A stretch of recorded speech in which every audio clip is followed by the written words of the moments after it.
मोहन एक बहुत ही गरीब मजदूर था। वो दिन रात मेहनत करके बहुत मुश्किल से कुछ पैसे कमा पाता था, जिससे उनके घर का खर्चा चलता था। मोहन के घर में उसकी पत्नी, 2 बच्चे और एक बूढ़ी मां थी। मोहन का गांव जिस जगह पर था वहां बहुत ज्यादा गर्मी पड़ती थी। अब बस गर्मी के दिन आ ही गए थे। गर्मी बढ़ती जा रही थी। मोहन को दिन रात मजदूरी करनी पड़ती थी, तब जाकर उसके घर का खाना चलता था। गर्मी की वजह से काम करने में बहुत मुश्किल होती थी। मोहन को अब ये चिंता सताने लगी थी कि गर्मी दिन ब दिन बढ़ती जा रही है। गर्मी का कहर बढ़ता ही जा रहा था। लोगों ने काम धंधे भी कम कर दिए थे, जिसकी वजह से मोहन को कम काम मिल रहा था। उसके घर का खर्चा चलना मुश्किल हो गया था। मोहन अपनी बीवी से कहता है, मैं तो बहुत परेशान हो गया हूं। एक तो कितनी गर्मी में काम करना मुश्किल है, ऊपर से गर्मी कैसे बढ़ती जा रही है। लोगों ने काम कम कर दिया है। अब मुझे उतना काम नहीं मिल पा रहा। मुझे समझ नहीं आ रहा कि घर का खर्च कैसे चलेगा और मां की दवाइयों के लिए पैसे कहां से आएंगे। आप चिंता मत करें, भगवान सब भली करेंगे। अब गर्मी तो सभी के लिए बढ़ रही है, जो होगा देखा जाएगा। परंतु मोहन दिन रात चिंता में रहता था। मोहन आज जब काम पर आया तो उसे उस दिन मजदूरी के लिए कोई काम नहीं मिला। वो अपने 2-4 साथियों के साथ बैठकर बातें करने लगा। भाई, जैसे ये गर्मी बढ़ती जा रही है, काम थोड़ा कम होता जा रहा है। लोग दिन में अपनी दुकानें और गोदाम बंद कर देते हैं। गर्मी बर्दाश्त से बाहर हो रही है और काम कम हो रहा है। ऐसा ही चलता रहा तो भाइयों हमारा घर कैसे चलेगा। हाँ भाई, ये तो सही बात है। आखिर इतनी गर्मी में हम लोग काम करने के लिए ही घर से निकलते हैं और उस पर भी हमें काम ना मिले, हमारे घर का चूल्हा कैसे जलेगा। मोहन और उसके सभी साथी बहुत परेशान थे और उस दिन उन्हें कोई भी काम नहीं मिला। वो लोग शाम को अपने घरों में वापस चले गए। मुझे मजदूरी का कोई काम नहीं मिला। आज दिन भर मैं खाली ही बैठा रहा। मेरे साथी भी खाली बैठे रहे। इसी तरह चलता रहा तो घर का खर्चा कैसे चलेगा। देखिए, अभी घर में 2-4 दिन का राशन है। आप बिल्कुल चिंता न करें, भगवान सब भली करेंगे।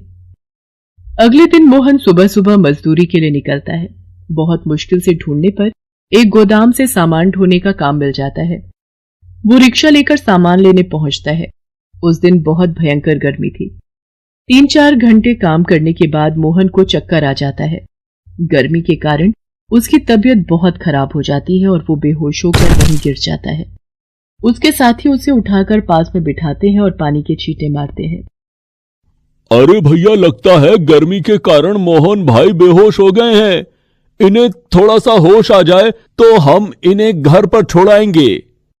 थोड़ी देर लेटने के बाद मोहन को होश आता है और वो उठकर बैठता है। अरे भाई, मुझे क्या हो गया था? मैं कहां पर हूं? अरे मोहन भाई, काम करते करते गर्मी के कारण तुम्हें चक्कर आ गया था और तुम बेहोश होकर वहीं गिर पड़े थे। अब 2 घंटे बाद तुम्हें होश आया है। अब यदि तुम चल सकते हो तो हम तुम्हें तुम्हारे घर छोड़ आए। मोहन को उसके घर छोड़ाते हैं।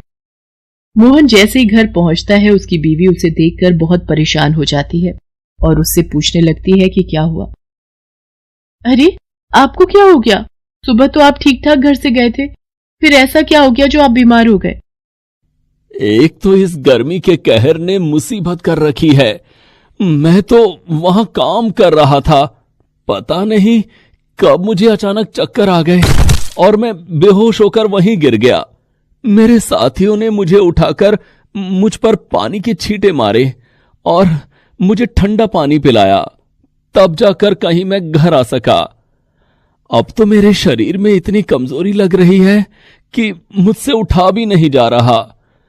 पता नहीं मैं कल कैसे काम पर जाऊंगा और घर का खर्चा कैसे चलेगा। आप चिंता ना करें, कल पहले मैं आपको डॉक्टर के पास लेकर जाऊंगी। अभी 2-3 दिन आप काम पर मत जाइए, उसके बाद देखा जाएगा। अगले दिन मोहन और उसकी बीवी गांव के अस्पताल में चेकअप कराने जाते हैं। वहां डॉक्टर उन्हें कहता है, देखिए, इन्हें गर्मी के कारण चक्कर आ गया है और शरीर में पानी की कुछ कमी हो गई है। इन्हें कम से कम 1 हफ्ता आराम करना होगा और ज्यादा गर्मी और धूप में निकलने से बचना होगा। यदि ज्यादा गर्मी में ये बाहर निकले तो इनकी हालत बहुत खराब हो सकती है। डॉक्टर की बात सुनकर मोहन चिंतित हो जाता है कि आखिर घर पर आराम कैसे करे। यदि वही घर पर बैठ गया तो कमाएगा कौन और उसकी बीवी बच्चों और मां को खिलाएगा कौन। पर अब डॉक्टर ने कहा था तो वो काम पर कैसे जाता, और उसकी बीवी भी उसे काम पर नहीं जाने दे रही थी। वो बहुत ही उदास और चिंतित होकर मंदिर में जाता है और भगवान से प्रार्थना करता है, हे भगवान, कुछ ऐसी कृपा करो कि मेरी बीवी, बच्चे और परिवार भूखा ना मरे। गर्मी का कहर ऐसा है कि मैं काम पर नहीं जा सकता, और यदि मैं काम पर ना गया तो मेरा घर कैसे चलेगा। हे भगवान, मुझ पर कृपा करो। मोहन मंदिर की सीढ़ियों पर उदास बैठा होता है कि तभी वहां से एक सेठ जी मंदिर की तरफ जाते हैं। सेठ जी जब मंदिर की सीढ़ियों पर चल रहे थे तभी उनका पर्स वहीं सीढ़ी पर गिर जाता है। सेठ जी तो आगे निकल जाते हैं। मोहन की नजर उस पर पड़ती है। वो उसे उठाकर अपने पास रख लेता है और सेठ जी के वापस आने का इंतजार करता है ताकि वो उन्हें उनका पर्स लौटा सके। कुछ देर इंतजार करने के बाद सेठ जी वापस आते हैं तो मोहन उन्हें कहता है, सेठ जी, आप जब मंदिर की तरफ चल रहे थे तो सीढ़ी पर आपका ये पर्स गिर गया। मैं तब से इसे संभाल कर आपका इंतजार कर रहा हूं ताकि मैं इसे आपको लौटा सकूं। सेठ जी अपना पर्स मोहन के हाथ में देखकर बहुत हैरान होते हैं और मोहन से कहते हैं, अरे, ये मेरा पर्स यहां गिर गया और मुझे पता भी नहीं चला। तुम कितने ईमानदार और नेक इंसान हो। कोई और होता तो वापस लेकर भाग जाता। तुम्हें पता है इसमें कितने पैसे हैं, और उसके साथ साथ इसमें मेरे बहुत जरूरी कागज और क्रेडिट कार्ड भी हैं। यदि कोई इसे लेकर भाग जाता तो मेरा बहुत बड़ा नुकसान हो जाता। तुम्हारा बहुत बहुत शुक्रिया। ये कहते कहते सेठ जी मोहन को पर्स में से कुछ पैसे निकाल कर देते हैं।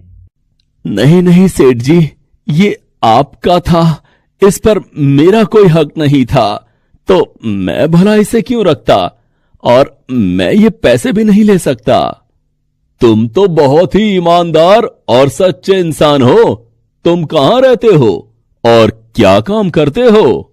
सेठ जी, मैं यही पास में रहता हूं, परंतु आजकल मेरे पास कोई काम नहीं है। गर्मी के कहर ने ऐसी हालत कर दी है कि मैं काम पर भी नहीं जा सकता। मैं एक मजदूर हूं साहब। अच्छा चलिए, रोना बंद करें। मैं मैडम के लिए पानी लेकर आ गया। स्टिंग मंगवा लो, स्टिंग।